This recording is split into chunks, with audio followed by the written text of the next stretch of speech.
Subscribe. Master John. 241,260 samantalang ang ibang ex-classmates, lahat sila ay nagsasaya lang sa panunood ng palabas. Alam nila na ulila si John na walang anumang bagay sa kanyang pangalan. Ang pagiging girlfriend ni John ni Cynthia ay nangangahulugan na hindi rin magiging ganoon kay Oman ang pamilya ni Cynthia. Ngayong naging pipi si Cynthia para masaktan si Dominic, sa sandaling dumating ang mga reinforcements ni Dominic, kitang-kita na ang naghihintay kina John at Cynthia. Sinusubukan mong umalis. Huli na ang lahat. Napangisi si Dominic nang marinig ang mga yabag sa labas. Pagkasabi niya noon ay bumukas ang pinto ng kwarto. Pumasok ang manager kasama ang 4 o 5 agresibong bodyguard. Dominic, anong problema? Sino ang nagtatangkang manggulo dito? How dare they? Malamig na sabi ng manager. Itinuro ni Dominic sina Cynthia at John, marahas na sinabi, silang dalawa iyon. Nagtulungan sila para saktan ako. Kailangan mong maghayganti para sa akin. Napatingin ng manager kung saan itinuro ni Dominic. Nang makita niya ang mukha ni Cynthia ay agad na nagbago ang ekspresyon niya. Takot na takot ang kanyang mga binti ay naging halaya, at halos lumuhad siya. Ang shares ay karaniwang pinananatili ang isang mababang profile. Kung sino pa man, baka hindi nila nakilala si Cynthia. Gayunpaman, iba siya. Bilang manager sa isang 5-star hotel, regular niyang nakikilala ang maraming mayaman at sikat na tao. Ilang beses niyang nakita si Cynthia noon, at masasabi niya kaagad na si Cynthia ay anak ng mga Shears. Sa katayuan ni Cynthia, kahit ang kanyang amo ay hindi maglalakas loob na saktan si Cynthia, lalo pa ang isang hamak na manager na tulad niya. Kailangan mong turuan ang asong ito ng mag-asawa ng leksyon para sa akin. Marihing sabi ni Dominic. How dare you? Sinampal ng manager si Dominic. Bakit mo ako sinaktan? Hiniling ko sa iyo na turuan sila ng leksyon. Napahawak si Dominic sa kanyang pulang mukha sa hindi makapaniwala. Tumahimik ka. Alam mo ba kung sino ang taong ito? Siya ang anak ng mga Shears. How dare you be so rude to her? Gusto mo na bang mamatay? Ang manager. Nagalit. Ano? Ang mga gunting. Maaaring isa siya sa 4 na kagandahan ng Palanan City, si Cynthia Shear. Minsang sinabi ng manager kung sino si Cynthia, nagulat ang lahat. Sumabog sila sa daldalan. Kahit na hindi pa nila nakita si Cynthia noon, pamilyar na pamilyar sa kanila ang pangalan ni Cynthia bilang isa sa 4 na magagaling na dilag ng Palanan City. Alam nilang isa si Cynthia sa mga Shears. Ang pinakamahalaga, ang Shears ay isa sa pinakamalaking pamilya sa Palanan City. Napakalaki ng kanilang kapangyarihan. At walang makahawak sa kanila. Ang katotohanan na si Cynthia ay isa sa mga Shears ay nabigla sa kanilang kaibuturan. Paano iyon? Natulala si Dominic sa kanyang pagkabigla. Akala niya ay si Cynthia na ang bagong girlfriend ni John, at walang paraan na maging kahit sino si Cynthia. Kapansin-pansin. Hindi niya kailanman pinangarap na siya ang magiging Cynthia Shear. Sa marangal na katayuan ni Cynthia, hindi niya maintindihan kung paano nagawang habulin siya ng isang ulilang walang katulad ni John. Ito ay hindi ka panipaniwala. Miss Shear, hindi alam ng pinsan ko kung sino ka. Hindi kanya sinusubukang i-provoke. Humihingi ako ng paumanhin sa iyong mga pagkakamali. Sana mapatawad mo siya sa pagkakataong ito, magalang na sabi ng manager. Sa sobrang pag-aalala niya ay patuloy na pinagpapawisan ang likod niya. Sa tingin mo ba patatawarin ko siya ng ganon-ganon lang? 242 ngumisi si Cynthia. Parang kulog sa tenga ni Dominic ang panunuya na iyon. Bigla niyang naalala kung paano niya sinugod si Cynthia. Kanina. Sa kapangyarihan ng Shears, mas madali ang pagpatay sa kanya kaysa sa pagpatay ng langgam. Kung hindi siya nakaisip ng paraan para mapatawad siya ni Cynthia, isa itong kapahamakan. Sa pag-iisip tungkol doon, nakaramdam si Dominic ng lamig sa kanyang puso. Agad siyang lumuhad habang natatakot na nagmamakaawa, Miss Shear, hindi ko sinasadya. Mangyaring maging bukas palad at patawarin mo ako sa isang pagkakataon. Ngayon alam mo na ang humingi ng awa. Bakit hindi mo ginawa yun kanina? Ngumuso si Cynthia, hindi gumagalaw. Siya ay palaging isang mayamang heiress na ginawa kung ano ang gusto niya. Walang nang ahas na pukawin siya kahit sa mga marangal na bilog ng lungsod. Hindi lang bastos si Dominic sa kanya, binastos pa niya sila ni John, tinawag silang mga aso. Sa kanyang mapagmataas na personalidad, hindi niya ito kayang bitawan ng ganoon na lang. Nawala ng pag-asa si Dominic sa malamig na ekspresyon ni Cynthia. Tuluyan ng nadurog ang kanyang puso. Pagkatapos noon, parang may naisip siya habang nagkukumahog kay John, nakikiusap, John, dati tayong kapwa, estudyante. Tulungan mo akong humingi ng tawad kay Miss Shear. Iyon. Hindi nagustuhan ni John si Dominic sa sandaling iyon, ngunit bumanto hininga pa rin siya sa huli, iniisip ang mga araw ng kolehiyo. Nakiusap siya para sa kapakanan ni Dominic, Cynthia, kalimutan mo na iyon. Ex-classmate ko siya. Mapapatawad mo ba siya para sa akin? Gawin mo.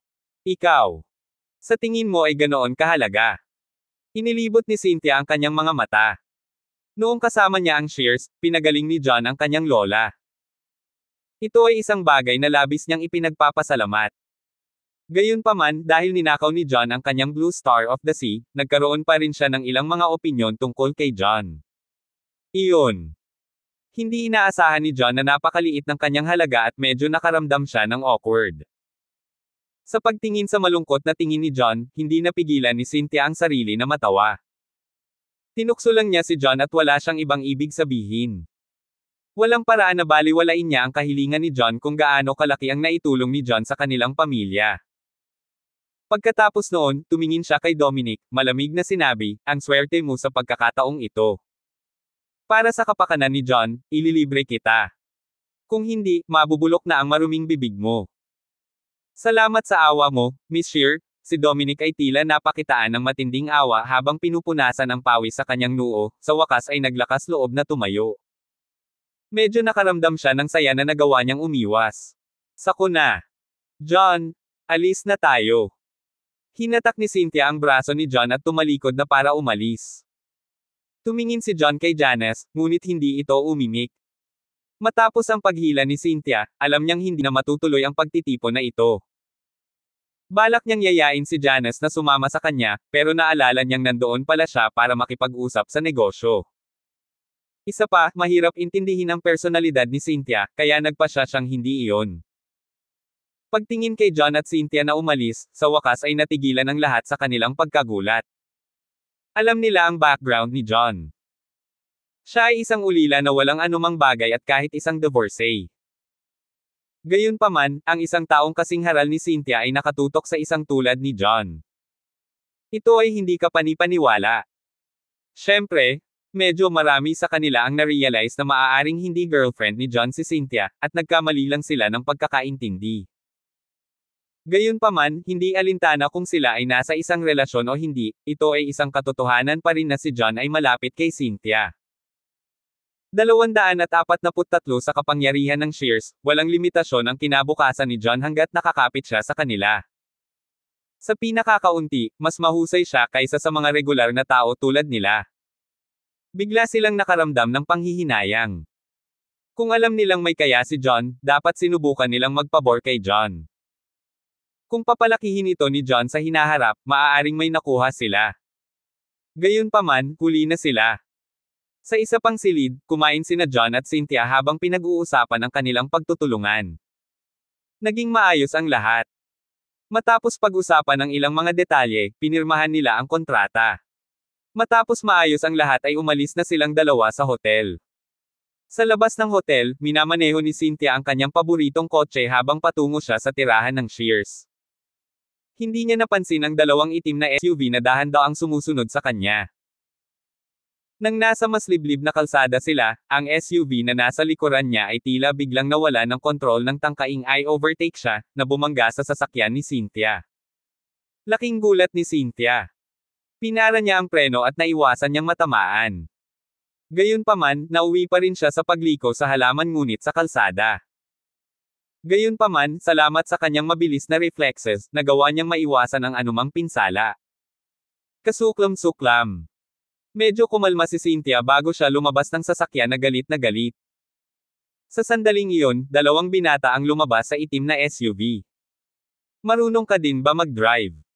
May mata ka ba? Sigaw ni Cynthia sa kanila. Pretty girl, pasensya na. Hindi namin sinasadya. Nasaktan mo ba ang iyong sarili kahit saan? Bakit hindi ka namin ipadala sa ospital para suriin? Ang isa sa mga lalaki, na matangkad, ay nakangiting humihingi ng paumanhin habang naglalakad patungo kay Cynthia. I'm fine. Bahagyang nabawasan ang galit ni Cynthia nang makitang humihingi sila ng tawad. Pagkatapos noon, may gusto siyang sabihin nang biglang nagbago ang matangkad na lalaki nang kumapit ito sa kanya, inabot siya. Balikat. Nagulat si Cynthia. Sa kabutihang palad, siya ay lubos na sanay sa kanyang mga kasanayan. Pagkatapos ng galit na pag-atres, tumalikod siya para sipain ang kamay ng kausap. Wow! Ang bilis mo naman! Nagulat ang lalaki, hindi inaasahan na mabibigo ang kanyang pag-atake. Sino ka? Ano ang sinusubukan mong gawin? Nagulat at nagalit si Cynthia, sa wakas ay naunawaan niya na hindi ito aksidente. Sinadya ang lahat. Magpalitan tayo ng ilang suntok, hindi nag-aksaya ng oras ang matangkad na lalaki habang tinitigan ang kasama. Pagkatapos nun, sinunggaban nilang dalawa si Cynthia. Peak acquired state. So pareho kayong martial artist. Bahagyang nagbago ang ekspresyon ni Cynthia. Sa lakas mula sa mga pag-atake ng tao, naramdaman niya na silang dalawa ay mga martial artists sa tuktok na acquired state. Bang bang bang. Mabilis na nag-react si Cynthia habang inilalabas niya ang kanyang lakas, na umaatake sa kanilang dalawa. Agad silang umatake ng sabay. Si Cynthia ay isa ring martial artist, dahil siya ay nasa tuktok ng acquired state tulad nila. Gayunpaman, dalawa sila, at nahirapan siyang harapin ang mga numerong iyon. Siya ay mabilis na nahulog sa isang dehado. Magwala! Sigaw ni Cynthia. Alam niyang hindi maganda ang sitwasyon, kaya hindi siya nang ahas na labanan sila ng direkta. Nakahanap siya ng pagkakataon na sipain ang dalawa bago siya sumugod sa kanyang sasakyan. Ikalat ang pagmamahal. Bumalik sa kategorya. 244, sinusubukang tumakbo. Hindi ito magiging ganoon kadali. Sa sandaling iyon, isang malamig na tawa ang maririnig. Nakalapit na ang ibang SUV mula sa likuran. Bumukas ang pinto, at lumabas sa kotse ang tatlong binata. Ang isa sa kanila ay nakasuot ng suit. Ang kanyang mga mata ay napakatalas, at siya ay nakaramdam ng matinding pagbabanta. Halatang hindi siya magiging isang taong madaling pakitunguhan. Hindi maganda. Nagkaroon sila ng mga kaibigan. Si Cynthia ay may hindi mapakali na pakiramdam sa kanyang puso habang siya ay nagsimulang tumakbo patungo sa kanyang sasakyan. Hindi man lang niya kinaya ang dalawang iyon kanina. Ngayong tatlo na ang katulong, pakiramdam niya ay hindi na siya manalo. Kunin mo siya. Malamig na sigaw ng kinauukulan. Kaway-kaway, sumugod ang dalawang subordinate papunta kay Cynthia kasama ang payat na lalaki at ang kaibigan nito. Mabilis nilang pinalibutan si Cynthia. Sino kayo? Ano ang sinusubukan mong gawin? Galit na sigaw ni Cynthia. Hindi naman importante kung sino tayo. Ang mahalaga, dapat magbitiw ka na lang at sumuko. Huwag mong pahirapan ang iyong sarili. Mahinahong sabi ng nasa harapan. Mangarap pa. Alam mo ba kung sino ako? Ako si Cynthia, ng Shears. How dare you attack me? Napagod ka bang mabuhay? Galit na sigaw ni Cynthia. Miss Shear, hindi mo na kailangang subukan at takutin ako sa pangalan ng pamilya mo. Wala akong pakialam dyan. Kunin mo siya. Malamig na tumawa ang lalaki. Sa kanyang utos ay agad na sinugod ng 4 na kampan si Cynthia. Nagmamadaling sinubukan ni Cynthia na lumaban, ngunit nakaramdam siya ng kawalan ng pag-asa. Pakiramdam niya ay nasa tuktok na rin ang acquired state ang dalawang lalaking kakapasok lang. Siya ay inaatake ng 4 na pinakamataas na mandirigma ng acquired state. Walang paraan na kakayanin niya ito. Mabilis siyang nahulog sa isang mapanganib na sitwasyon. Siya ay tapos na para sa. Kailangan ba niyang sumuko? Namutla ang mukha ni Cynthia. Gusto niyang sumigaw para humingi ng tulong, ngunit nasa isang liblib na kalsada sila. Walang tao, kaya paano siya umiyak para humingi ng tulong? Siyempre, alam niya na ang mga kalaban niya ay pawang mga mahuhusay na martial artist. Kahit na may pumasa, walang paraan na matutulungan nila siya. Sa pag-iisip niyan, lalong nawala ng pag-asa si Cynthia. Sa sandaling iyon, bigla silang nakarinig ng tunog ng makina. Isang motorsiklo ang paparating mula sa hindi. Malayo. Ang maliwanag na ilaw ng motorsiklo ay napakasigla sa gabi. Lumiwanag ito kay Cynthia at sa apat na manlalaban. Pinilit nilang buksan ang kanilang mga mata sa liwanag at napilitang itigil ang kanilang pag-aaway. Sa pagkakataong iyon, mabilis na sumakay si John at hinawakan ang braso ni Cynthia. Cynthia, sumakay ka na. Hinayla siya ni John. Nang marinig ni Cynthia ang boses ni John, natuwa siya. Hindi siya nagdalawang isip na gamitin ang hatek ni John para tumalon sa likod ng kanyang bisikleta. Gusto mong tumakbo. Hindi yun madali. Mabilis namang nag-react ang leader na nanood lang. Sa isang iglap, nagpadala siya ng punyal na lumilipad mismo kay John. Natarante si John, hindi na niya nagawang i-start muli ang kanyang bike. Napahawak siya sa manipis na baywang ni Cynthia habang tumatalon sa lupa, iniiwasan ang pag-atake. Kasabay nito, sumugod na ang pinuno. Malamig niyang tiningnan si John. Brat, sino ka? How dare you sirain ang mga plano natin? Gusto mo na bang mamatay? Hindi na siya pinansin ni John habang nakatingin kay Cynthia. Cynthia, are you alright? Sino ang mga taong ito? Bakit kanila inaatake? 245, hindi ko alam. Umiling si Cynthia. Curious na tanong ni Cynthia, John, di ba ngayon ka lang umuwi? Bakit ka nandito?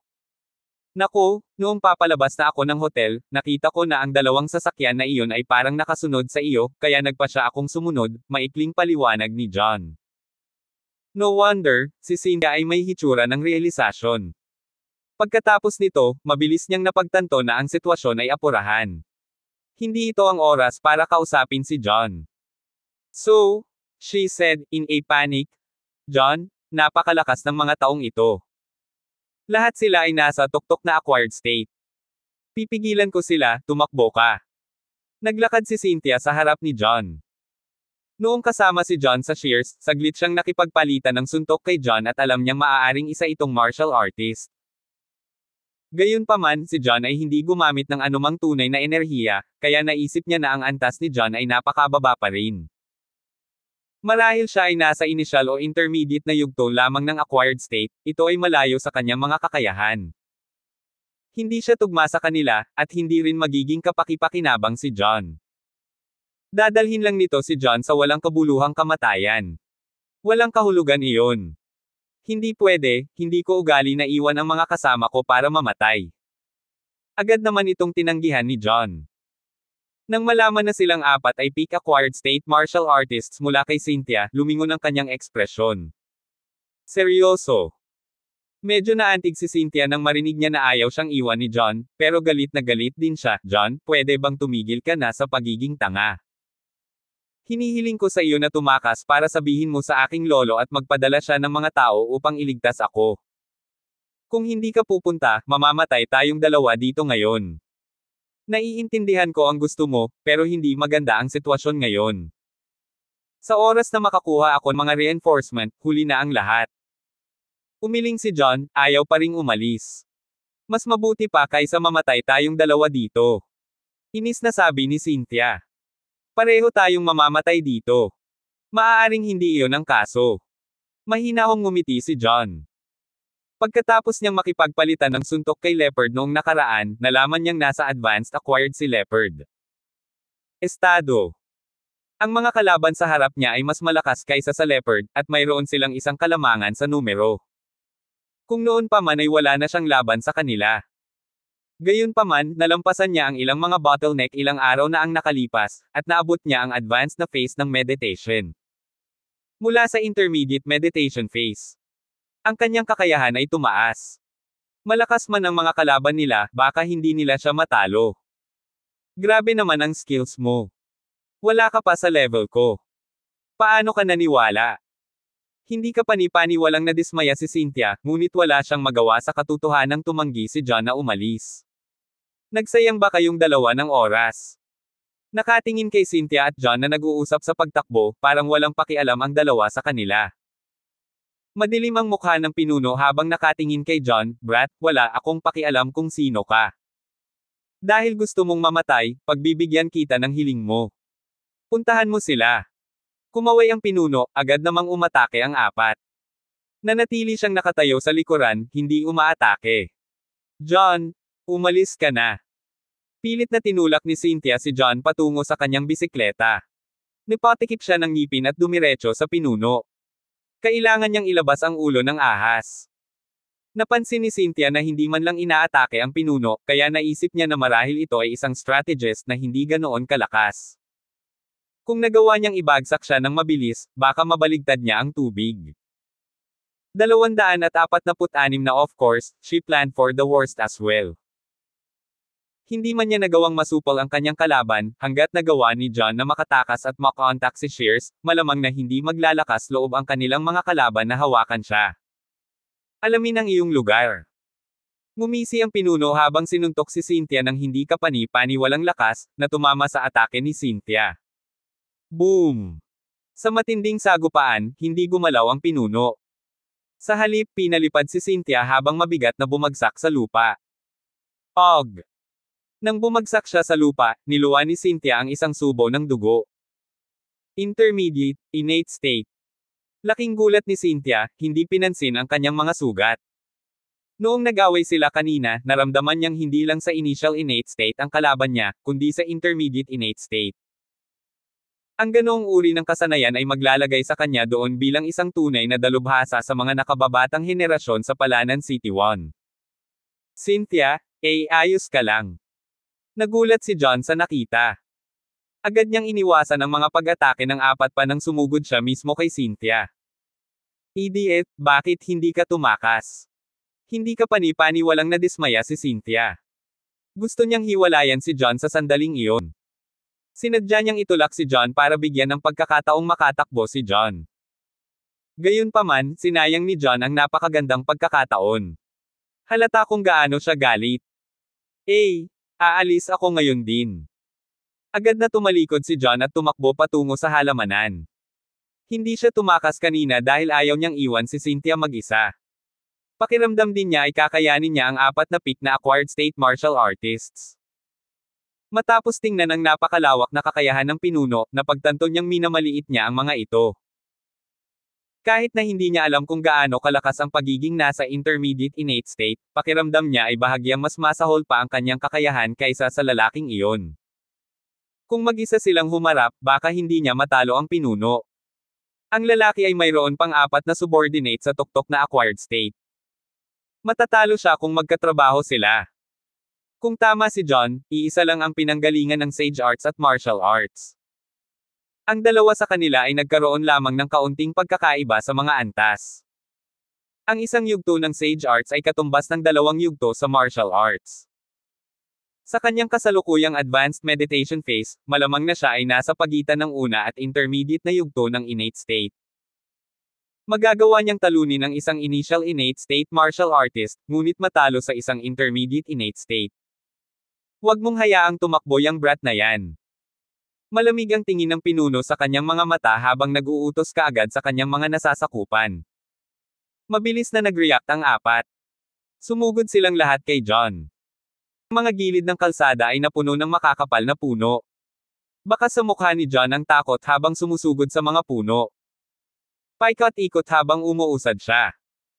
Mahigpit siyang hinabol ng apat, ngunit sa tuwing mahuhuli nila si John, ginagamit ni John ang mga puno para mahimalang iwasan ang mga ito. Sa pagtingin kay John na dahan-daang tumatakas, si Cynthia ay may magkasalungat na emosyon sa kanyang puso.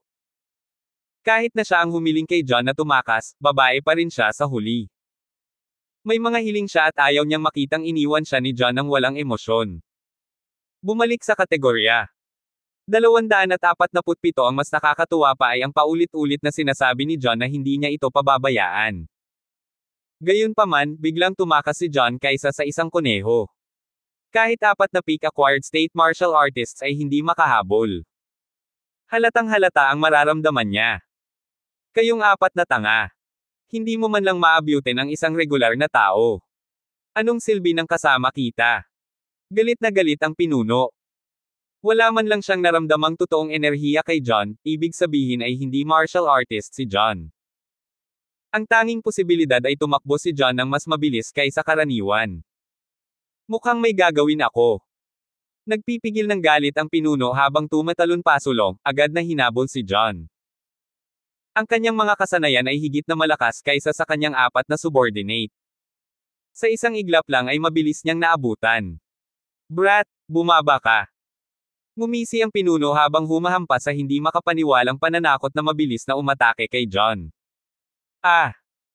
Naramdaman ng pag-atake ng lalaki, na bigla si John nang bumagsak ito sa lupa, buti na lang nakaiwas sa atake ng kanyang kalaban. Nagbago ang atake ng pinuno habang patuloy itong tumungo kay John. Malamig ang tingin niya sa mukha niya. Natitiyak na niya na si John ay isang regular na tao lamang, at si John ay bumagsak sa lupa na walang matatakbuhan. Walang paraan na maiiwasan ni John ang kanyang pag-atake. Ngunit, bago pa man siya makaramdam ng kasiyahan sa kanyang sarili, bigla siyang napaharap sa mapanuksong ekspresyon ni John. Hindi mabuti. Ang pinuno ay hindi kapani-pani walang karanasan sa labanan, at agad na naramdaman na may mali. Gayunpaman, huli na siya. Nakita niya si John na biglang nagtaas ng paa, sinipa ang lalaki sa pagitan ng mga hita ng sapat na lakas para makabasag ng bato. Ang lalaki ay mukhang hindi kapani-pani walang nabigla habang siya ay mabilis na umatras, iniiwasan ang mapanganib na pag-atake ni John. Gayunpaman, pinaghandaan na ito ni John. Pinilit ni John ang sarili at nagpadala ng buong lakas na suntok. Kanyang dibdib. Basag. May malinaw na tunog ng pagbitak ng buto habang ang pinuno ay nagluwa ng isang subo ng dugo. Siya ay pinalipad, bumagsak sa isang puno sa likod niya habang siya ay nahulog sa lupa. Og! Pagkatapos niyang bumagsak sa lupa, hinawakan ng pinuno ang kanyang dibdib at nagluwa ng ilang subo pa ng dugo. Pakiramdam niya ay nagkagulo ang mga buto sa kanyang katawan. Halos himatayan siya sa lugar. Napakalakas ni John, mahina lang ng bahagya kaysa sa kanya. Siya ay pabaya at minamaliit ang kanyang kalaban, na nagpapahintulot kay John na magtagumpay sa kanyang palihim na pag-atake, na nagdusa ng mabibigat na pinsala. Brat! Huwag mo nang isipin iyon. Sa sandaling iyon, naabutan na ng apat na taluktok na mga eksperto ng acquired state, at lahat sila ay nagsimulang umatake. John! Natakot lang si John sa pinuno. Matapos niyang masaktan ng husto ang pinuno sa pamamagitan ng isang lansihin, wala na siyang reserbasyon.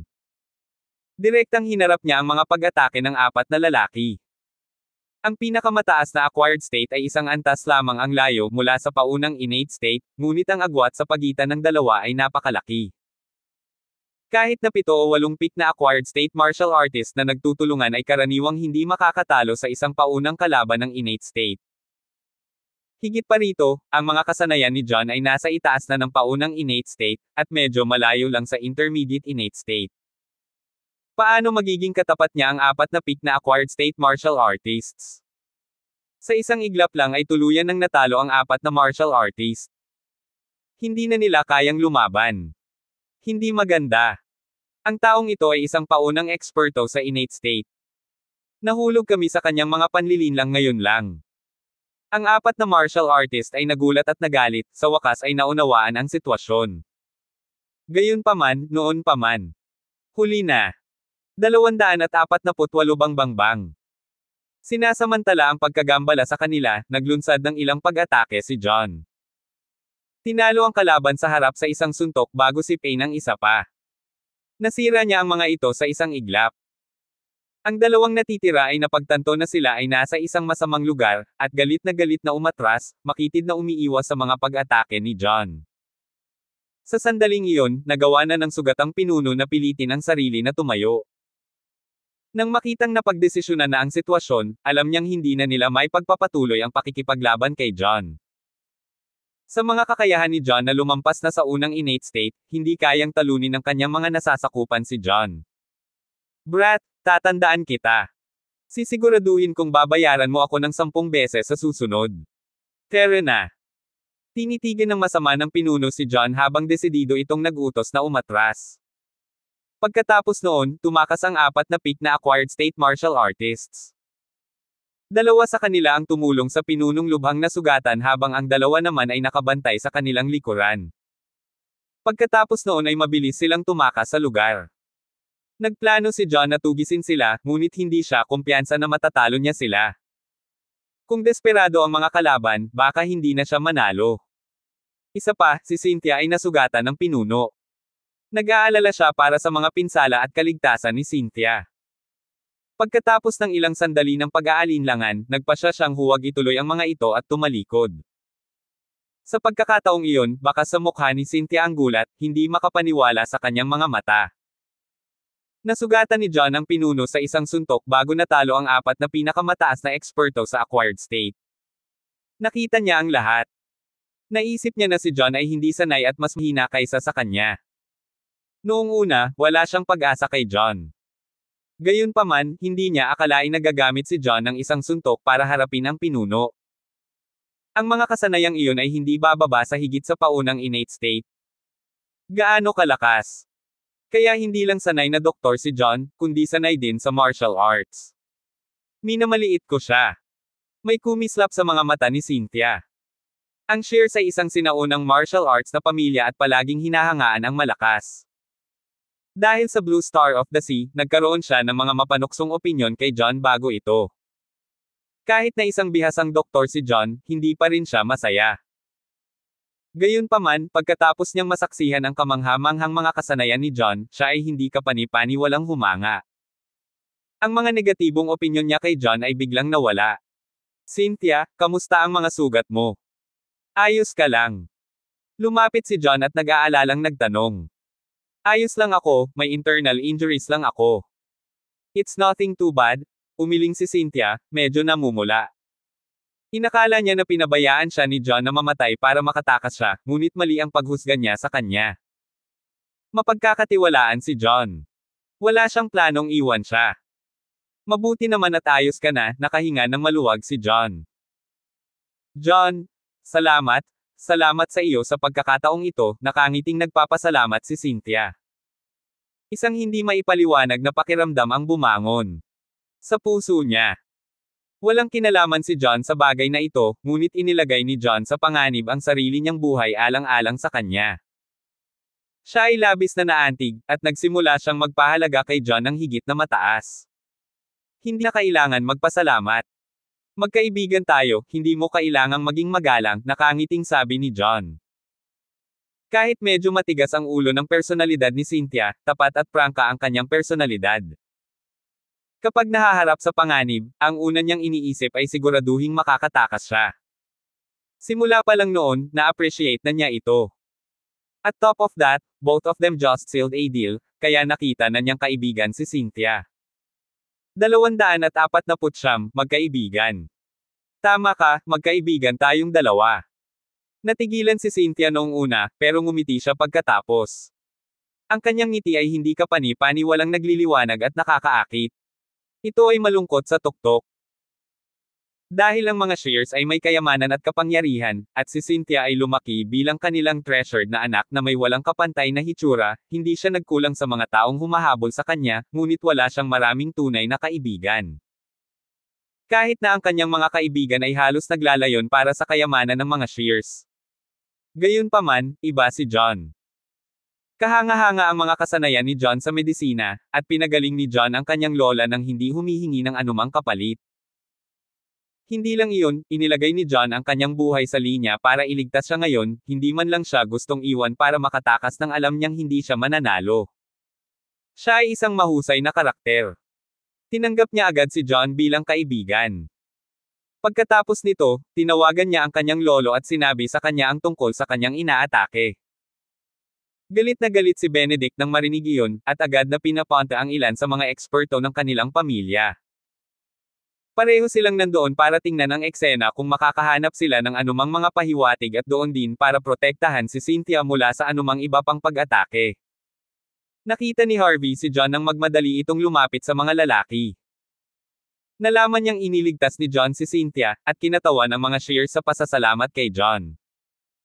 Matapos ibigay si Cynthia kay Harvey, wala nang dahilan si John para manatili. Kaya nagpaalam na siya at umalis. Cynthia, alam mo ba kung sino ang umatake sa'yo this time? Madilim ang mukha ni Harvey. Umiling si Cynthia at sinabing, hindi ko alam. Gayunpaman, hindi pa kami nagkaroon ng magandang relasyon sa Fields. Iniisip ko kung sila ba iyon. Tulad ng mga Shears, ang Fields ay isa rin sa 4 na dakilang pamilya ng Palanan City. Ang dalawang pamilya ay nagkaroon ng ilang mga pag-aaway pagdating sa negosyo, kaya ang kanilang relasyon ay hindi maganda. Kahit na hindi alam ni Cynthia kung sino ang kalaban sa pagkakataong ito, ang katotohanan na ang mga kaaway ay nagawang magpakilos ng 5 martial artists sa isang pagkakataon, kahit na ang isa sa kanila ay nasa intermediate innate state, ay nangangahulugan na mayroon silang isang makabuluhang taga-suporta. Walang gaanong tao sa Palanan City na may ganoong lakas, at ang Fields ay isa sa kanila. Posible. Fields, kapag nalaman kong ikaw ang gumawa nito, hindi ko hahayaang mawala ang sinuman sa inyo ng madali. Naikuyom ni Harvey ang kanyang mga kamao habang kumislap ang matalim na kislap sa kanyang mga mata. Sa isang marangyang mansyon sa isang lungsod, nakaupo sa sofa sa sala ang isang binata na mga 26 o 27 gulang na may 2 babaeng kulang sa damit at magagandang babae sa kanyang mga bisig. Nasa ilalim ng damit ng 2 babaeng iyon ang mga kamay ng binata. Kumain siya ng mga prutas na pinakain mula sa mga babaeng iyon habang ang kanyang mga kamay ay gumagala, ginagawa ang anumang gusto niya sa kanila. Sa sandaling iyon, maririnig ang nagmamadaling yabag ng paa. Ang pinuno at ang kanyang 4 na kasamahan ay pumasok sa loob. Nakasimangot ang binata habang inalis ang mga kamay sa mga babae, sinenyasan silang umalis. Gordon, paano nangyari? Tanong ng lalaki sa mahinang boses. Sa pagtingin sa kalagayan nila, nakaramdam siya ng hindi mapakali sa kanyang puso. Agad na lumuhad si Gordon at ang kanyang mga tauhan, na nagsasabing, "Sir, nabigo ako sa aking gawain, hindi ko nakuha si Cynthia." Gupitin. Basura. Napakarami mong tao, at kahit isang babae ay hindi mo makuha. Ano ang silbi ng pagkakaroon mo sa paligid? Galit na galit ang binata. Hinampis niya ang kamay sa mesang nasa harapan niya, at ang marmol. Nahati sa 2 ang mesa. Sir, kasalanan ko po. Gayunpaman, dapat ay nagtagumpay na tayo. Kaya lang may pumasok na brat mula sa kung saan at sinira ang mga plano natin. 250 si Gordon at ang kanyang mga tauhan ay may takot sa kanilang mga mukha habang nagmamadali nilang iulat ang lahat ng nangyari. Sino ang lalaking iyon? Isa kaya ito sa mga bodyguard ng Shears? Malamig na sabi ng lalaki. Siya ay nagkaroon ng isang napakabisyo. Aura sa paligid niya. Ibang-iba ito sa kinikilos niya kanina. Iyon, hindi ko alam. Nag-aalalang sabi ni Gordon. Ano na ba ang level niya? Siya ba ay nasa intermediate innate state, o ang advanced na innate state? Ang isang bata na kasing lakas niya ay hindi dapat kahit sinong hindi kilala. Tanong ng binata. Alam niya na si Gordon ay nasa intermediate innate state, at mayroon pang ang 4 na subordinate si Gordon na nasa advanced acquired state. Kung ang kanilang kalaban ay wala sa intermediate innate state o mas mataas, walang paraan na matalo niya si Gordon at ang kanyang mga tauhan. Hindi siya, nasa unang innate state lang siya, at medyo malayo lang sa intermediate, matapat na sagot ni Gordon. Ano? Ang unang innate state. Galit na galit ang lalaki. Itinaas niya ang kamay at sinuntok si Gordon. Bang! Lumipad pabalik si Gordon, gamulong-gulong sa lupa ng ilang beses bago siya tumalsik ng isang subo ng dugo. Walang kwentang basura ka. Paano ka natalo sa isang paunang innate state martial artist gamit ang iyong mga kasanayan? Anong ginagawa mo? Galit na sabi ng binata. Patawarin mo ako, naging pabaya lang ako, at nahulog ako sa kanyang mga panlilinlang, namumutla ang mukha ni Gordon habang umaakyat sa lupa bago siya dahan-daang lumuhad sa harap ng lalaki, ikinwento ang nangyari. Kung hindi ka gaanong loyal, pinatay na sana kita. Malamig na sabi ng lalaki. Dahil sa bagay na iyon, alam niyang wala ng dahilan para parusahan pa si Gordon at ang kanyang mga tauhan, kaya desidido siyang nag-utos, maglaan ng ilang araw para tingnan ang pagkakakilanlan ng batang iyon. Wala akong pakialam kung sino siya. Dahil ginulo niya ang mga plano ko, sisiguraduhin kung mamamatay siya. Malamig na sabi ng binata. Oo, nagmamadaling sinagot ni Gordon at ng kanyang mga tauhan ang utos bago sila tumayo at umalis. Sa kabilang dulo, umuwi si John para kunin ang ilan sa kanyang mga gamit bago siya dumiretso sa mist cloud. Bundok.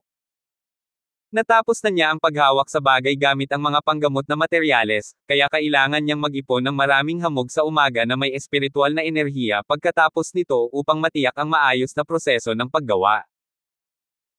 Gayunpaman, ang espiritual na enerhiya sa bundok sa likod ng tahanan ni Stacy ay limitado, at hindi nito nagawang matugunan ang kanyang mga pangangailangan, kaya agad na nagpasya si John sa Mist Cloud Mountain. Sa huling pagkakataon, napansin ni John na ang espiritual na enerhiya sa tuktok ng Mist Cloud Mountain ay hindi kapani-paniwalang siksik at dalisay nang pumunta siya doon kasama si Stacy. Kung ginamit niya ang Energy Convergence Circle para baguhin ang espiritual na enerhiya sa Morning Dew, dapat niya man lang matugunan ang mga pangangailangan sa produksyon ng elegante sa loob ng kalahating taon. Sa tuktok ng Mist Cloud Mountain, umakyat si John noong madilim pa, itinayo ang bilog sa tuktok ng ang bundok bago siya nagsimula. Dahil wala siyang ibang gagawin, nagpasya siyang sanayin ang sarili sa labas ng bilog. Ang espiritual na enerhiya sa tuktok ng Mist Cloud Mountain ay hindi kapani-paniwalang siksik at dalisay. Sa kasalukuyang antas ni John, hindi niya maabsorb ang gayong siksik na espiritual na enerhiya. Gayunpaman, salamat sa katotohanan na karamihan sa espiritual na enerhiya sa tuktok ay hinihigop ng Energy Convergence Circle, ang natitirang espiritual na enerhiya ay hindi gaanong siksik. Higit pa rito, nakalusot na siya sa advanced meditation phase ilang araw na ang nakalipas. Hindi siya masyadong naapektuhan ng pagsasanay sa labas ng bilog. Pagkaraan ng isang gabi, si John ay sumipsip ng kaunting purong espiritual na enerhiya, at ang kanyang mga kasanayan ay muling tumaas. Kasabay nito, ginamit niya ang Energy Convergence Circle upang magtipon ng maraming hamog sa umaga na naglalaman ng espiritual enerhiya. Kamangha-manghang bilog ng enerhiya. Sa loob lamang ng isang maikling gabi, ganap nitong hinihigop ang espiritual na enerhiya sa tuktok ng Mist Cloud Mountain. Bumalik sa kategorya 251 nagulat si John nang maramdaman niya na ang espiritual na enerhiya sa tuktok ng bundok ay halos naubos na. Sa kabutihang palad, hindi niya kailangang magsanay sa Mist Cloud Mountain, kaya ayos lang kahit na ang espiritual na enerhiya ay pinatuyo. Higit pa rito, ang espiritual na enerhiya ay hindi isang bagay na hindi nababalik.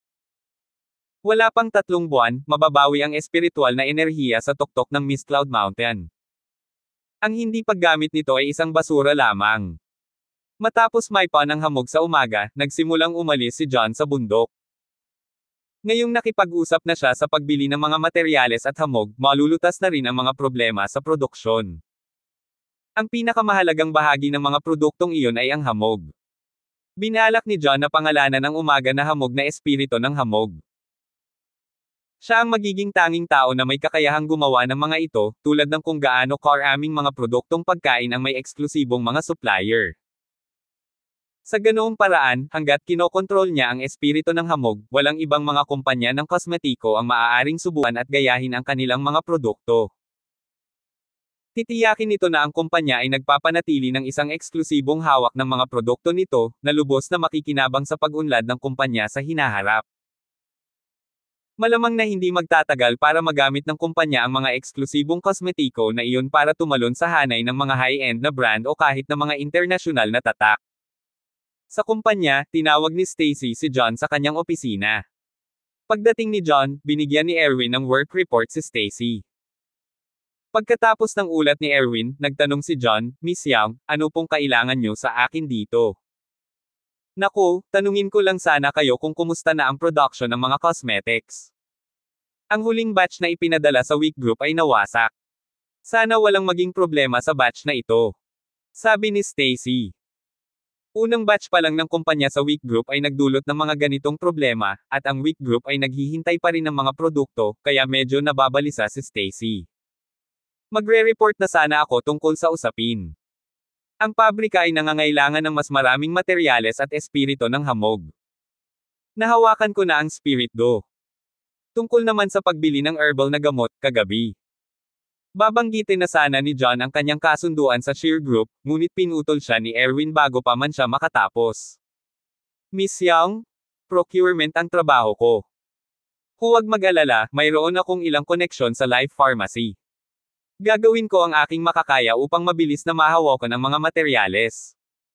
Hindi ito makakaapekto sa produksyon ng pabrika. Hinampis ni Erwin ang kanyang dibdib. At sinabi, "Iyon." Si John ay may pagtataka sa kanyang mukha, na pagtanto na ang mga hilaw na materyales ay ang trabaho ni Erwin. Para masigurong magpapatuloy ang produksyon, nakalimutan niyang ipaalam kay Erwin. Hindi sinasadyang nalampasan niya. "Sige, Mr. Mercer. Ikaw na ang bahala dito," tumango si Stacy. Trabaho naman iyon ni Erwin, kaya natural na pananagutan ito ni Erwin. "Miss Young? Tahan na." Nakaramdam ng sobrang awkward si John. Napag-usapan na niya ang tungkol sa pagbili ng mga halamang gamot kay Cynthia noong nakaraang araw. Hanggat ang kumpanya ay nagbigay ng pera, ang Shear Group ay maglalabas ng mga kalakal. Pinirmahan na ng magkabilang panig ang kasunduan. Gayunpaman, ibinigay ni Stacy ang gawain kay Erwin. Paano niya sasabihin kay Cynthia?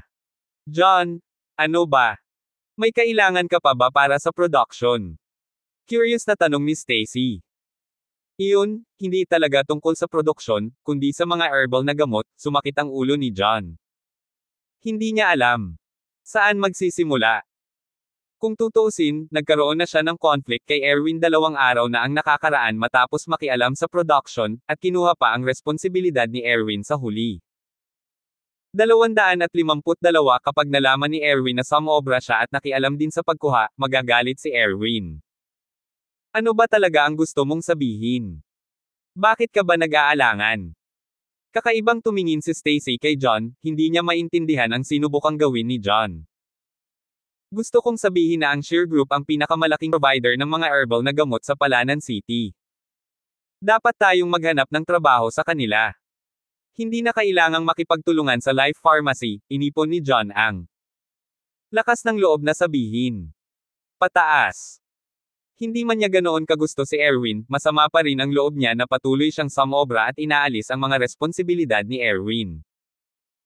Kung pumayag si Erwin na magtrabaho sa Shear Group, ibigay na lang niya kay Erwin ang kontratang pinirmahan niya kagabi. Pagkatapos, ang mga kontribusyon ay kay Erwin. Kung gayon, hindi sana siya lumampas, at mabibigyan niya ng paliwanag si Cynthia.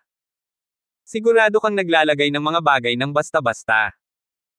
Kahit na ang pakikipagtulungan sa Shear Group ay ang pinakamahusay na pagpipilian, kami ay isang kumpanya ng kosmetiko, hindi isang medical o pharmaceutical na kumpanya. Hindi namin kailangan ng ganoon karaming mga halamang gamot. Ang Shear Group ay ang pinakamalaking supplier sa Palanan City. Dalubhasa sila sa paglipat ng malalaking dami para sa mga kumpanyang nangangailangan nito. Paano sila naaabala sa isang maliit na kliyente tulad ng aming kumpanya?" Ngumisi si Erwin na parang tulala na nakatingin kay John. Kinokontrol ng Shear Group ang pinakamalaking market share ng mga herbal na gamot sa Palanan City at ilang kalapit na lungsod. Nagsupply lang sila ng malalaking dami o nagsilbi ng mga high-end na customer. Ang kanilang mga presyo ay medyo mas mababa, ngunit kadalasan ay wala silang pakialam sa mga milyon-dolyar na kontrata. Ang Life Pharmacy ay isang mas maliit na operasyon at mayroong maraming mas maliliit na customer. Kahit na mas mataas ang kanilang mga presyo, ang kasalukuyang pangangailangan ni Elegante ay nangangahulugan na kailangan nilang magtrabaho sa Life Pharmacy. Walang imposible dyan. Nakausap ko ang shares kagabi. Handa silang magtrabaho sa atin. Bahagyang ngumiti si John, nakikita na niya kung paano sisubog sa galit si Erwin. Gayunpaman, hindi niya inaasahan na nakatulala lang si Erwin, hindi man lang nagpapakita ng galit. "Ano? Nakausap mo ang Shears? Siguradong nagbibiro ka?" Nakangusong sabi ni Erwin. Tulad ng mga Young, ang Shears ay isa rin sa 4 na malalaking pamilya sa Palanan City. Kahit ang mga kabataan ang magtanong, baka hindi man lang sila aliwin ng mga Shears, lalo pa si John. Hindi niya akalain na may sapat na kakayahan si John para gawin ang mga Shears ng kahit ano. "Hindi ako nagbibiro, nagsasabi ako ng totoo." Seryosong sabi ni John. "Pakiusap, sa tingin mo ba makikipagtulungan sa amin ang mga shares dahil lang sa sinabi mo? Sino sa tingin mo ang nagbukas ng Shear Group ng pamilya mo?"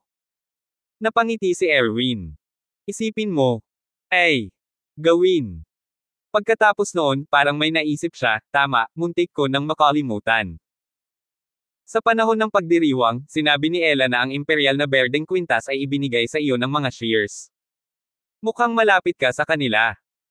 Mr. Walker, ikaw ba ay isang disipulo ng mga gunting, o marahil ay isang bahagi ng mga gunting?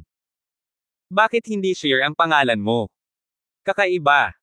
Hindi ka pani-paniwalang kakaiba ang tono ni Erwin. Siya ay ganap na gumagawa ng isang pangungutya ng John.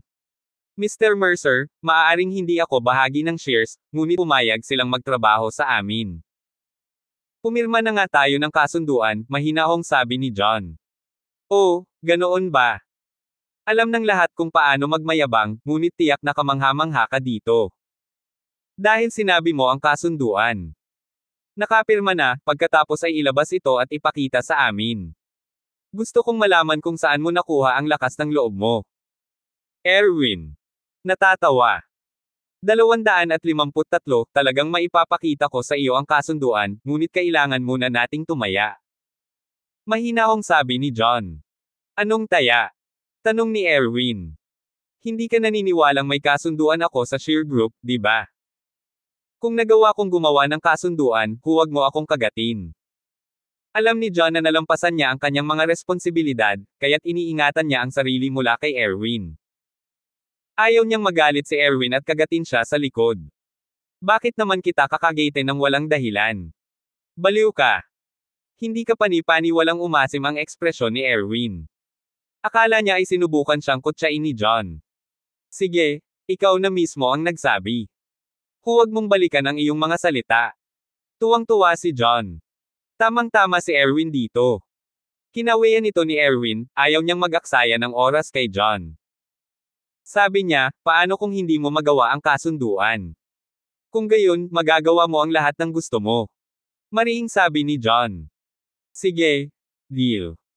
Tuwang-tuwa si Erwin, mukhang nanalo na siya. Ang kanyang ngiti ay hindi ka panipaniwala. Malawak.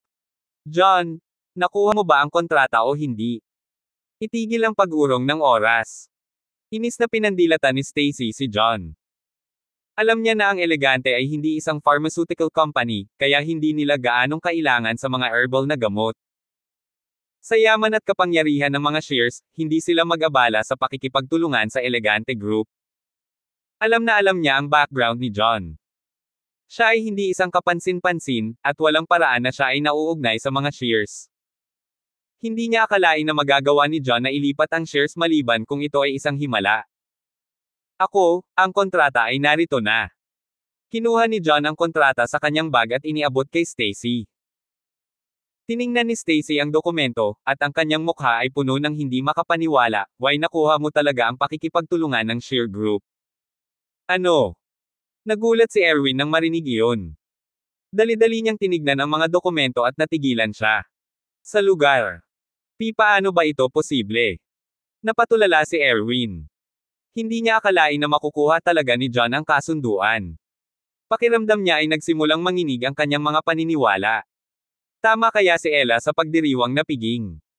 May kaugnayan ba talaga si John sa shears? Si John ay isa lamang walang pangalan na ulila, paano siya magkakamag-anak sa mga shears? Iyon ay hindi ka panipaniwala. Hindi ka panipaniwalang madilim ang mukha ni Erwin, at bigla niyang nakalimutan na lumampas pala si John. John, paano nangyari ito? Bakit pumayag ang mga shears na magtrabaho sa amin ng walang dahilan? Nabalik si Stacy sa realidad. Puno ng hindi makapaniwala ang mukha niya. Parang ganito iyan. Nagpunta ako sa Antigua Flea Market kanina, at nagkataong nakapulot ako ng Imperial Green. Gustong-gusto ni Elder Shear ang Imperial Green na iyon, at hindi ko napigilan ang kanyang kahilingan, kaya ipinagbili ko ito sa kanya. Upang magpasalamat sa akin. Pumayag siyang bigyan ako ng isang kwintas pagkatapos niyang inukit ang bato, paliwanag ni John, maikling sinabi kay Stacy ang tungkol sa kwento. Tungkol naman sa pagpapagaling sa asawa ni Benedict ay walang kinalaman kaya hindi niya ito binanggit. Nakuha mo ang isang Imperial Green.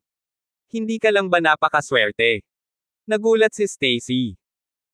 Kahit na may kumpiyansa na sinabi ni Ella na ang Blue Star of the Sea ay mula sa shears, si Stacy ay palaging nag-aalinlangan dahil ang Imperial Greens ay napakahalaga at bihira. Pakiramdam niya ay may mga ginagawa si John. Pagkatapos ng lahat, si John ay ganap na walang kaugnayan sa mga shares, kaya bakit sila magbibigay sa kanya ng isang bagay na napakahalaga ng walang dahilan? Bumalik sa kategorya. 254 na matapos pakinggan ang nangyari, sigurado na si Stacy na tunay ang Blue Star of the Sea. Pinakamahalaga, ang Blue Star of the Sea ay isang bagay na hindi kapani-paniwalang mahalaga. Si John ay hindi isang taong may ganoong kalaking pera o kapangyarihan, ngunit handang magbigay ng isang bagay na kamangha-mangha sa kanya. Ang kanyang puso ay palaging tulad ng isang malamig na lawa, ngunit ang lawa ay biglang nagkaroon ng ilang mga alon dito. Hindi lang swerte, nakakabaliw talaga. Umasim ang mukha ni Erwin. Iniisip niya kung anong uri ng relasyon ang maaaring magkaroon ni John sa mga shares. Sa wakas ay naunawaan niya na nagkataon lang na maswerte si John na nakilala niya si Benedict. Hindi pinansin ni John si Erwin at nagpatuloy, "Oo, dahil doon, nakipagkaibigan ako kay Elder Shear. Tinawag ko siya kagabi at sinabi sa kanya na kailangan ng kumpanya ng ilang materyales, at pumayag siyang magtrabaho sa amin. Kaya nga, napakahusay ng ginawa mo. Mukhang tama ang pinili kong pagpayag na sumali ka sa kumpanya." May ngiti sa labi si Stacy habang pinupuri si John. Noong inayos niya si John na sumali sa kumpanya noon, sa totoo lang medyo nag-aalala siya. Nag-aalala siyang baka magkagulo si John sa kumpanya gamit ang kanyang pangalan. Gayunpaman, tila labis niyang iniisip ang mga bagay-bagay. Nakuha muna ni John ang kooperasyon ng Wick Group, pagkatapos ay bumuo ng napakaraming high-end na produkto upang mag-ukit ng landas para sa hinaharap ng kumpanya. Talagang pinahahalagahan niya ang mga kakayahan ni John ng mga sandaling iyon. Nang marinig ang papuri ni Stacy kay John, nagdilim ang mukha ni Erwin. Habang siya ay nakakaramdam ng pagkabigo, sa wakas ay napagtanto niya na may mali. "John, anong ibig sabihin nito? Malinaw na responsibilidad ko ang pagkuha ng mga hilaw na materyales, ngunit hindi mo man lang sinabi sa akin bago ka pumirma ng kasunduan sa Shear Group. Nirerespeto mo ba ako bilang isang vice-presidente sa lahat?" Itinuro ni Erwin si John at napasigaw na halos magwala. Hindi pa nagtagal, inalis ni John ang kanyang kapangyarihan sa produksyon pagkatapos ng overstepping. Ilang araw lang ang lumipas, ganoon din ang ginagawa ni John sa mga hilaw na materyales. Sinubukan din bang alisin iyon ni John sa kanya? "Mr. Mercer, I was just trying to keep production going since kulang ang materials. Nakalimutan kong ipaalam sa iyo. Hindi ko sinubukang lampasan ang sarili ko. Tsaka ngayon lang kami tumaya. Hindi mo ako kakagitin kung tatanggalin ko ang kontrata. Ang mga lalaki ay dapat tumyupad sa kanilang mga salita. Tiyak na hindi mo sila babalikan," sabi ni John. Ikaw, galit na galit si Erwin, sa wakas ay napagtanto niya na nahulog siya sa mga panloloko ni John. Gayunpaman, pumayag siya sa taya. Kahit galit siya ay hindi niya kayang ipahiya ang sarili niya ng ganoon. Sa sandaling iyon, napagtanto ni Stacy na lumampas din si John. Gulat na napatingin siya kay John. "Mr. Mercer, ginawa ito ni John para sa kumpanya. Kahit nakasalanan niya kung lumampas siya sa kanyang mga hangganan, maaari itong patawarin." Inalo ni Stacy si Erwin. Pagkatapos noon, naramdaman niyang sobrang pinoprotektahan niya si John, at idinagdag, "John, huwag mo nang gawin ito muli." "Oo, hindi ko na uulitin," mabilis na pagtiyak ni John na nakangiti. Pulang-pula ang mukha ni Erwin. Talo na siya sa pastahan, pero pinrotektahan pa rin ni Stacy si John. Ito ay isang matigas na tableta para sa kanya. Lunukan. 255, Miss Young, kung wala nang iba, pupunta ako sa pabrika, pagdadahilan ni Erwin at lumabas ng opisina. Pagtingin sa pag-alis ni John, mahigpit na ikinuyom ni Erwin ang kanyang mga kamao. Ang kanyang ekspresyon ay hindi kapani-paniwalang madilim. Ilang araw na ang nakalipas, inalis ni John ang kanyang mga responsibilidad sa produksyon, at ngayon ay muling nagpakita sa kanya si John. Hindi niya kayang kunin iyon.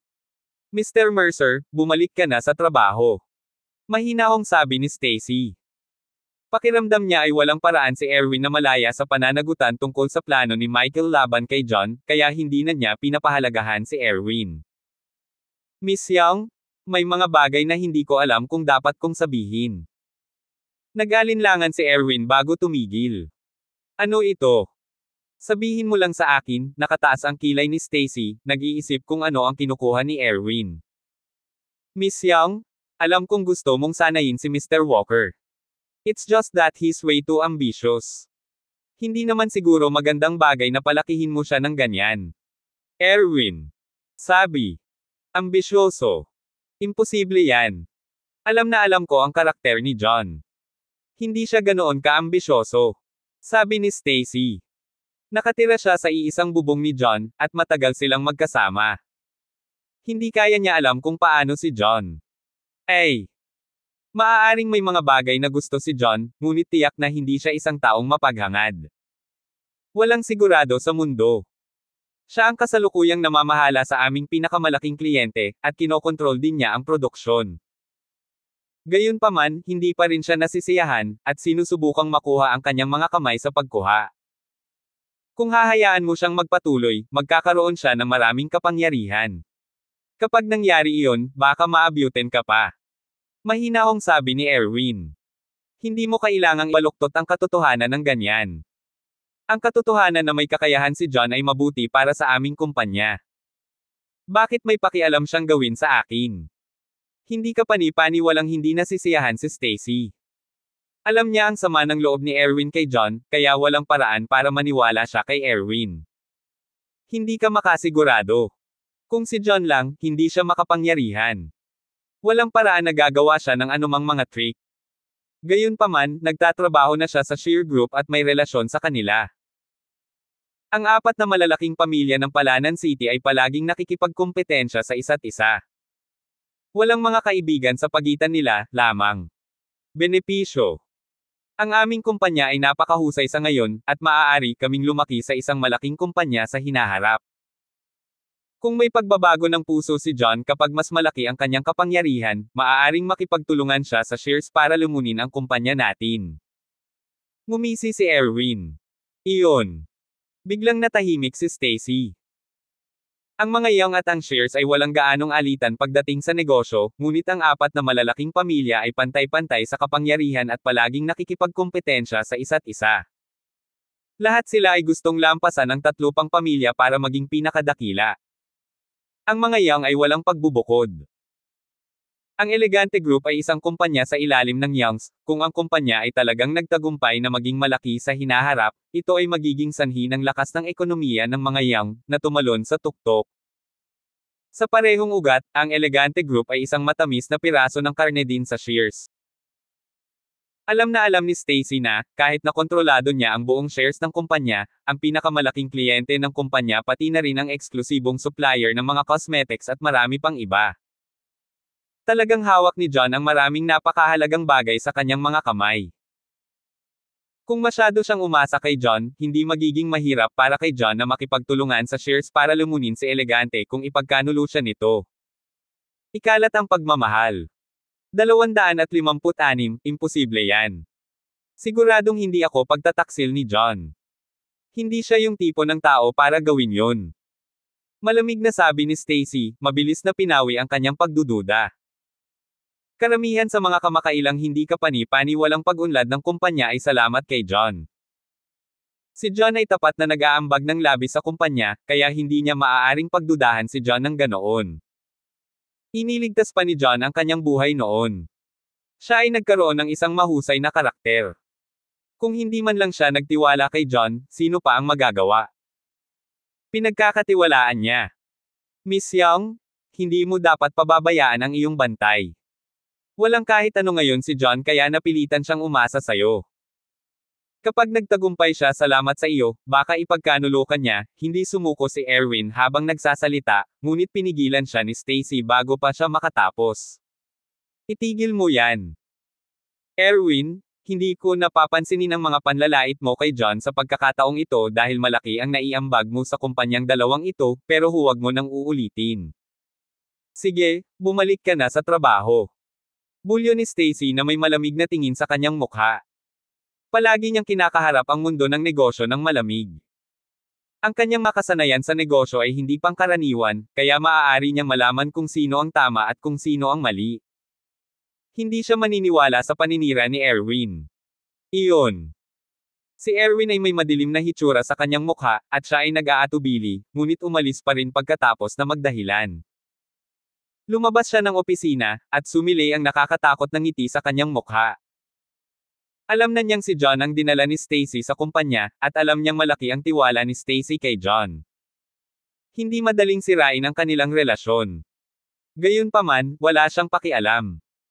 Sinadya niyang sabihin ang lahat ng iyon kanina para magtanim ng binhi sa puso ni Stacy. Maaaring hindi magtiwala si Stacy sa kanya pansamantala, ngunit hanggat may nagawang mali si John sa hinaharap, patuloy siyang magdaragdag ng langis sa apoy. Naniniwala siyang darating si Stacy sa tabi niya balang araw. Ang mundo ng negosyo ay parang isang larangan ng digmaan.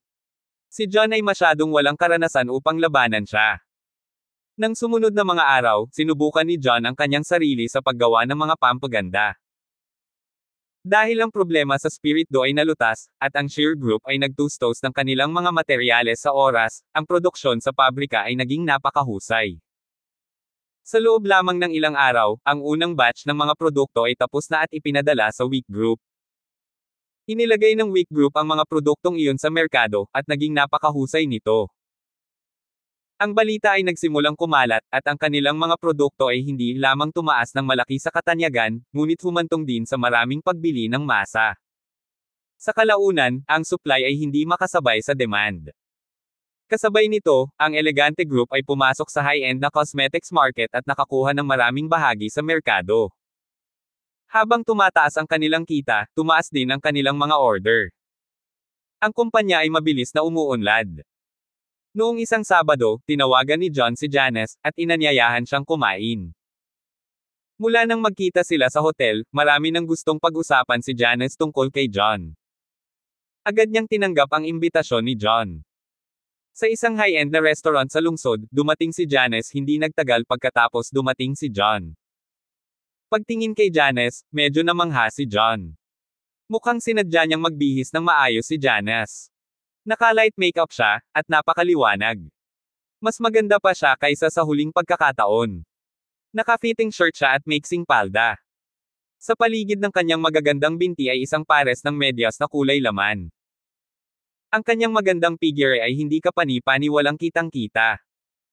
257 higit pa rito, napakaganda niya sa kanyang sarili, kaya mabilis siyang naakit ng ilang tingin sa kanya. Habang nakatingin ang lahat sa kanila, sina John at Janice ay pinapasok ng waiter sa isang kwarto. Umupo sila sa harap ng isa't isa. Pagka-order ng kanilang pagkain ay mabilis na natahimik ang dalawa. Matagal silang hindi nagkita, kaya medyo naging stranger sila sa isa't isa. Pagkaraan ng mahabang panahon. John, kamusta ka nitong mga nakaraang taon? Janice, kamusta ka na? Sabay na sinubukang basagin nina John at Janice ang katahimikan, at pareho silang nagtanong ng hindi nila alam. Matapos itanong iyon, pareho silang natigilan, hindi inaasahan ang ganoong pagkakataon. Hindi napigilan ni Janice na tumawa, kitang-kita ang matamis niyang ngiti. Bakit mo ako sinusundan? Inilibot ni Janice ang mga mata kay John. Yan. Napakamot ng ulo si John, siguro dahil matagal na tayong hindi nagkikita, pero hindi ko alam kung ano ang sasabihin ko. Same here. Ang dami ko talagang gustong itanong sa iyo, pero nakalimutan ko na noong nakilala kita, mahinang sabi ni Janice. Tama iyan. Lumipas ang oras, at nagbabago ang mga bagay. Ilang taon na kitang hindi nakita, at parang ang tagal. Talagang walang patawad. Hindi napigilan ni John na mapaluha. Anong ibig mong sabihin na hindi mapagpatawad ang oras? Hindi ka pa ganoon katanda. Pwede bang tumigil ka na sa pag-arte na parang makata ka? Naaliw si Janice. Pagkatapos noon, parang may iniisip siya, at sinabi niya, ano yon? Hindi ka pa ba tapos sa hiwalayan mo? Siguradong hindi ganoon. Medyo nalungkot ako sa umpisa, pero nalampasan ko na. I actually feel like it's a good thing, kibot balikat na sabi ni John. Magandang bagay. Napansin ito ni Janice na kakaiba. Sa pagtitipon, nalaman niya na si John ay nakipagdiborsyo hindi pa nagtagal. Naisip niyang malulungkot si John, at naisip pa niya kung paano niya maaaliw si John. Gayunpaman, tila nalampasan ito ni John nang walang kahit isang salita mula sa kanya. Hindi mo alam, pero nabuhay akong parang basura kasama ang mga Manson. Nawalan pa nga ako ng dignidad bilang lalaki. Natatawang sabi John sa sarili, panandaliang sinabi kay Janice ang nangyari. Napakasuklam ng iyong dating asawa. Loyal ka sa kanya, pero nanligaw siya ng ibang lalaki. Sinipa pa niya. Wala ka sa pamilya. How vicious. Tila galit na galit si Janice alang-alang kay John. Ngumiti si John, walang sinasabi. Kung hindi siya pinalayas sa Mansons, hindi niya nagkataon na nailigtas si Stacy, at hindi niya malalaman ang tungkol sa kanyang mana. Ito ay malamang na nakatadhana. Walang dapat ireklamo. Biglang may naalala si Janice, tama, John. Ano ang nangyari kay Cynthia Shear sa hotel? Siya ba ang bago mong girlfriend? Siyempre hindi. Siya ay isang Shear, isang marangal na babae. There's no way she's my girlfriend, umiling si John at sabi. Kung gayon bakit mo siya nililigawan sa hotel na iyon? Na-curious si Janice. Na-misunderstood mo. I was meeting her for a business deal, it wasn't a date, simpleng paliwanag ni John. Kaya ayon. Naisip ko na napakaganda mo kaya nakuha mo ang isang taong tulad nito. Nagulat ako. 258 na pagtanto ni Cynthia na na-overthought niya ang mga bagay-bagay. Kung tutuusin, ulila lang si John. Wala siyang gaanong background. Higit pa rito, si Cynthia ang hiyas ng mga gunting. Hindi lang siya napakaganda, ngunit mayaman at makapangyarihan din. Napakaraming lalaki ang sumunod sa kanya, kaya paano niya makikita ang ordinaryong John? Janice, ano ang trabaho mo ngayon? Tanong ni John na gustong malaman pa ang tungkol kay Janice. Nako, pumasok ako sa isang malaking kumpanya pagka-graduate ko. Napakaswerte ko, at isa na akong department manager. Kumikita ako ng ilang libo sa isang buwan. Medyo natuwa si Janice sa sarili. Pagkatapos noon, naalala niya ang sitwasyon ni John, at sinabi niya, John, naalala ko na binanggit mo na isa kang presidential secretary sa isang cosmetic company. Hindi naman masyadong masama ang posisyon na iyon, pero ang isang sekretarya pa rin ang kadalasang humahawak ng mga errands sa huli. Ito ay halos trabaho ng isang babae, at walang gaanong kapangyarihan para sa iyo, at hindi ka magkakaroon ng maraming hinaharap. Hindi ito magandang pangmatagalang plano. Saying that, tumigil sandali si Janice bago idinagdag, medyo maganda ang relasyon ko sa head ng department ko. Kung payag ka, bakit hindi kita irekomende sa kanya? Maaari niyang ayusin para sa iyo na maging isang supervisor. Kung magaling ka, magkakaroon ka ng pagkakataong maging manager. Ito ay mas mahusay kaysa sa pagpapatakbo ng mga gawain bilang isang sekretarya. Medyo elite na si Janice noon. Alam na alam niya ang posisyon ng isang sekretarya. Kung ito ay isang babaeng sekretarya, mas madaling makuha ang pagkilala sa mga nakatataas. Gayunpaman, ibang usapin ang isang lalaking sekretarya. Maliban sa pagpapatakbo ng ilang mga gawain, ang hinaharap ay napakalungkot. Bata pa si John. Kung sasayangin niya ang kanyang kabataan sa isang trabahong walang kinabukasan, mas mahihirapan ito sa hinaharap. Hindi na kailangan, salamat sa iyong mabubuting pag-iisip. Medyo maganda naman ang trabaho ko, wala pa akong planong makakuha ng bagong trabaho sa ngayon, nakangiting umiling si John. Iyon. Sige, lahat ay may kanya-kanyang plano. If you're looking for a new job in the future, you can look for me, napatigil si Janice doon. Sa kanyang pagkakaalam, karamihan sa mga presidente ng mga kumpanya ay mga lalaki. Hindi niya maintindihan kung bakit payag si John na maging sekretarya ng isang lalaki. Ito ay masyadong kakaiba. Siyempre, kung alam niyang nagtatrabaho si John para sa isang kamangha-manghang kagandahan, ang pinakamaganda sa 4 na magagaling na dilag ng Palanan City, maiintindihan niya sana si John. Parehong kumakain sina John at Janice habang nag-uusap. Ang daming tawanan habang tila binabalikan ang mga araw ng kolehiyo.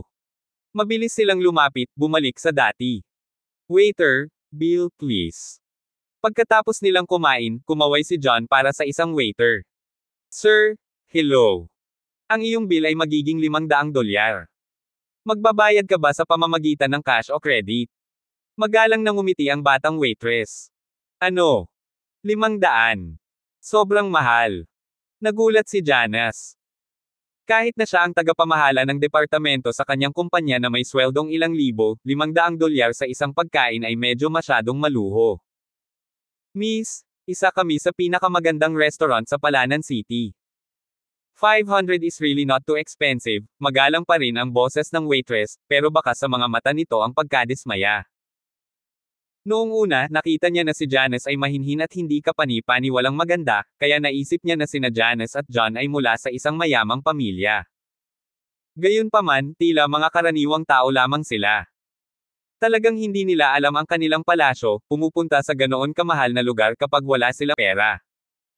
250, magbabayad ako gamit ang card. Walang pakialam si John at ibinigay sa waitress ang kanyang card. May higit pa sa 10 milyon sa account na iyon, kaya ang 500 ay wala sa kanya. Pagtingin sa card sa kamay ni John, nagulat ang waitress. Ang sino mang makakain sa isang high-end na restaurant na tulad nito ay karaniwang isang mayaman. Medyo iilan sa mga mayayaman. Ang mga tagapagmana ay gagamit ng mga card mula sa River City Bank. Kahit na hindi niya makilala ang Supreme Card, alam pa rin niya ang kahalagahan ng River City Bank. Bigla siyang nabigla. Hindi niya napigilan ang sarili na magpasalamat na napanatili niya ang isang magalang na saloobin.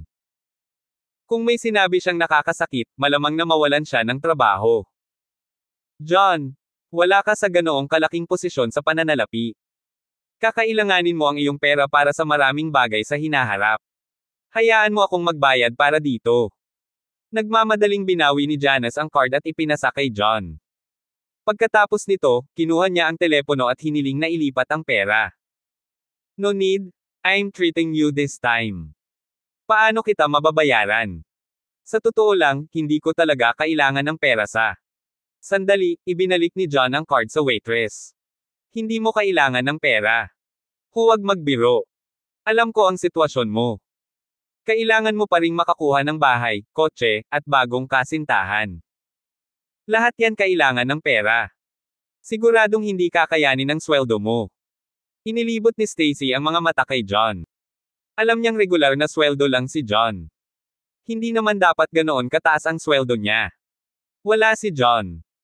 Magulang, kaya kailangan niyang umasa sa kanyang sarili para sa anumang gastos. Ayaw niyang masira si John. Nang marinig iyon ng waiter ay may kakaibang hitsura sa kanyang mukha. Hindi man niya kilala kung sino si John, ang pagkakaroon ni John ng River City Bank card ay nangangahulugan na si John. At least may milyon sa account niya. Paanong hindi kayang bumili ng bahay at kotse ang isang tulad niya? Sa halip, si Janice, na pakiramdam na 500 ang mahal, ay sinubukang magbayad para sa pagkain. Hindi niya maintindihan ang iniisip ni Janice. Ang tanga lang niya. Miss, feeling ko dapat gusto na lang natin siyang magbayad. Hindi na kinaya ng waitress ang paningin. Nag-swipe siya. Ang card bago ibalik kay John. Sa labas ng restaurant, nakangiting humihingi ng paumanhin si Janice. John, you must have really broken the bank this time. Kung alam kong napakamahal ng restaurant na ito, hiniling ko na lang na kumain sa isang lugar na mas mura. Ayos lang, ngumiti si John, hindi nagpapaliwanag ng mga bagay-bagay. Pag-iiba niya ng topic, Janice, medyo maaga pa. Ano ang plano mong gawin? May oras ako ngayon, kaya kitang samahan. Maganda iyan, parang gusto kong mamili ng mga damit at pampaganda, nakangiting sabi ni Janice. Tara na. Ihahatid na kita dyan sa bike ko, turo ni John sa kanyang bike sa hindi kalayuan. Napatingin si Janice sa tinuro ni John, at may kakaiba sa mukha niya, sayo yan. Hindi ba masyadong girly? Bakit hindi ka bumili ng mas manlayer? Nako, hindi ko binili ito. May nagbigay sa akin. Kahit medyo kakaiba ang kulay, medyo maganda sa ibang paraan, paliwanag ni John. Bawat. Oh, Janice had a look of realization, lamenting inside that John really was in a bad state financially. Kung hindi, ang isang lalaking tulad ni John ay hindi papayag na sumakay ng bisikleta ng ganoon. 206, Janice, medyo masama ang traffic sa syudad. Hindi madaling maghanap ng anumang paradahan, kaya mas maginhawa ang bisikleta. Maaari mong iwanan ang iyong sasakyan dito sa ngayon. Kapag tapos na tayong mamili, bumalik ka na para kunin, alam ni John na si Janice ang nagmaneho. Ito ay mas maginhawa kaysa sa kanyang bike. Oh, sige, tumango si Janice. Pagkatapos noon, dinala siya ni John. Ang Fuller Mall ay isang shopping mall na malapit sa restaurant. Pagkatapos may parada ni John ang kanyang bisikleta, pumasok siya sa mall kasama si Janice. Pareho silang namili sa paligid. Nang makakita ng malaking tatak ng damit, hinaila ni Janice si John sa loob. Ang tindahan ay hindi isang malaking internasyonal na tatak, ngunit ito ay kilala pa rin sa loob ng bansa. Isa itong mid to high-end na brand. Ito ay isang napakalaking lugar na nahahati sa parehong lugar ng pagsusuotan ng mga lalaki at lugar ng pagsusuot ng kababaihan. Kinaladkad ni Janice si John papunta sa menswear area. Janice, ayaw mo bang bumili ng damit? Dapat pumunta ka sa women's wear area. Bumili ng damit. Bumili ng damit. Dapat, bumili ng damit. Dapat pumunta ka sa women's wear area, bakit mo ako dinala dito? Curious si John. Gusto kong makita kung may bagay ba sa iyo dito, nakangiting sabi ni Janice. Napakalaki ng ginastos ni John sa restaurant kanina. Binalak niyang ilipat ang pera kay John, ngunit nag-aalala siyang baka masaktan niya ang pride ni John. Kaya naman, pinag-isipan niya ito at nagpa siya na bumili ng magagandang damit kay John. Ito ay magiging kabayaran kay John nang hindi sinasaktan ang pagmamataas ni John. Sige, wala pa naman akong damit. Dapat talaga may bibilhin pa ako, tumango si John. Sa sandaling iyon, isang batang babaeng empleyado ang lumapit na nakangiti, Sir, Miss, hello. Anong klaseng damit ang hinahanap mo? Kahit anong uri, bakit hindi ka magrekomenda ng ilan para sa akin, sabi ni John. Sige, sumama ka sa akin, inakay ng dalaga si John. Pagkatapos ng ilang rekomendasyon mula sa kanya, at sa tulong ni Janice, mabilis na pumili si John ng ilang damit. John, bakit hindi mo subukan ang mga ito, nakangiting sabi ni Janice. Tumango si John, dinala ang mga damit sa sala. Ginawa talagang tao ang mga damit. Si John ay matangkad at medyo gwapo. Sa mga damit na iyon, mas lalo siyang gumanda. Nagniningning ang mga mata ni Janice, hindi napigilan ang sarili na baguhin ang mga opinyon niya kay John. Noon, hindi pinakamaganda ang kalagayan ng pamilya ni John. Palagi siyang nagbibihis ng karaniwan, at hindi kailanman tumayo. Palabas. Gayunpaman, nang maisuot ni John ang mga damit na iyon, napansin niyang medyo maganda si John. Nagmukha siyang manlayer habang tinitignan siya. Maging ang babaeng katabi nila ay nagnakaw ng ilang sulyap. John, lahat sila ay bagay sa iyo. Gayunpaman, kung ihahambing, ang asul na suit na iyon ay mukhang pinakamahusay. Siya dapat ang bumili niyan, ngiti ni Janice. Ang mga damit na iyon ay medyo mahal. Ang pinakamurang ay hindi bababa sa $500. Ang asul ay mahigit $700. Medyo mahal, pero gustong ibalik ni Janice kay John, kaya nagplano siyang bilhin ito bilang regalo. Masyadong maliit ang isa.